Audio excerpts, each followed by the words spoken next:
West Memphis, Arkansas, 1993.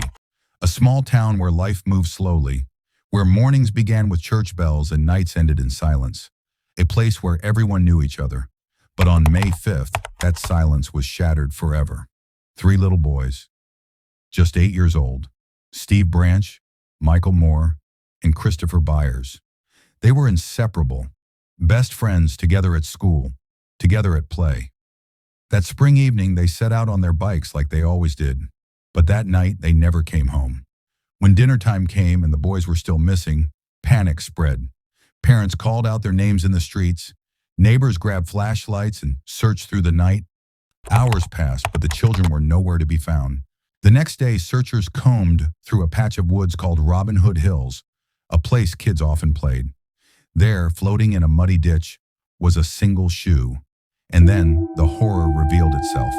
The bodies of all three boys, naked, bruised, bound hand and foot with their own shoelaces. The town was paralyzed with fear.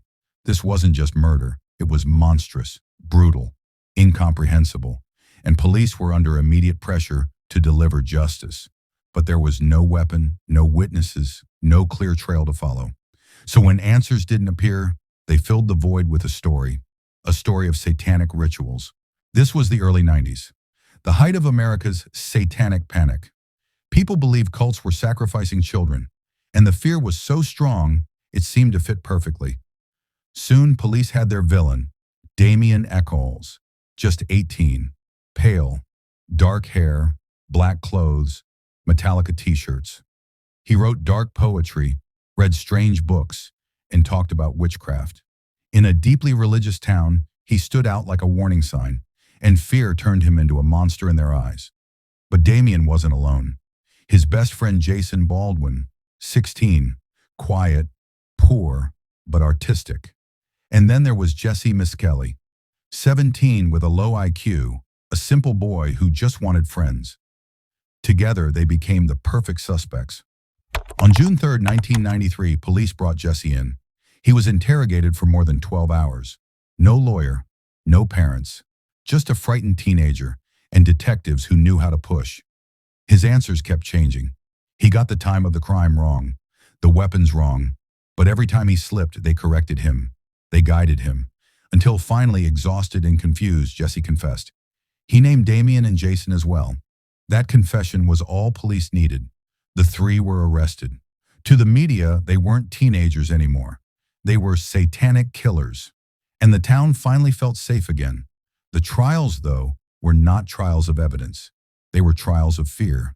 Damien's poetry was read aloud as proof of his darkness. His black trench coat became an exhibit. Prosecutors brought in an occult expert who claimed the shoelace knots were satanic symbols. It was dramatic. It was sensational. But when it came to hard evidence, the case was empty. No DNA, no fingerprints, no murder weapon. And Jessie's confession? So contradictory, it wasn't even allowed in Damien and Jason's trial. Still, the verdicts came. Jessie Misskelley, life plus 40 years. Jason Baldwin, life in prison. Damien Echols, death by lethal injection. Just 18 years old and now waiting for execution. The town thought justice had been done, but the story was only beginning. In 1996, HBO released Paradise Lost, a documentary that simply showed the trial, the town, and the evidence. But for viewers across the country, it was shocking. Instead of justice, they saw a witch hunt. People were outraged. A movement was born. Letters poured in. Money was raised. And then celebrities joined in.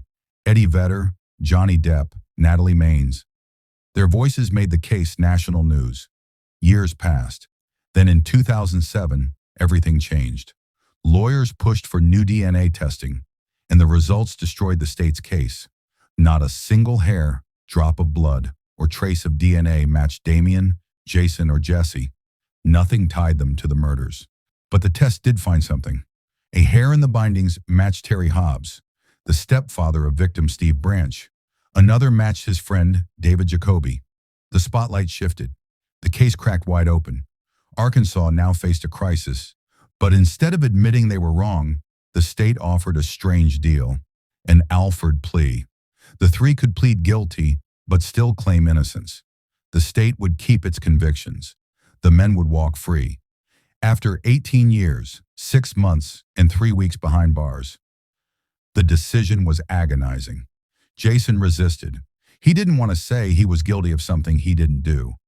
But Damien was wasting away on death row. He didn't have time. In the end, all three agreed.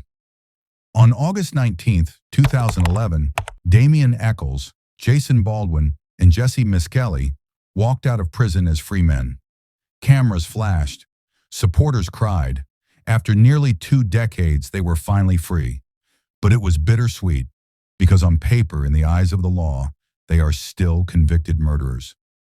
The state has never admitted its mistake, and the true killer of Christopher Byers, Michael Moore, and Steve Branch has never been brought to justice.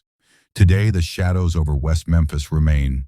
The woods of Robin Hood Hills still whisper with unanswered questions. If these three didn't do it, then who did?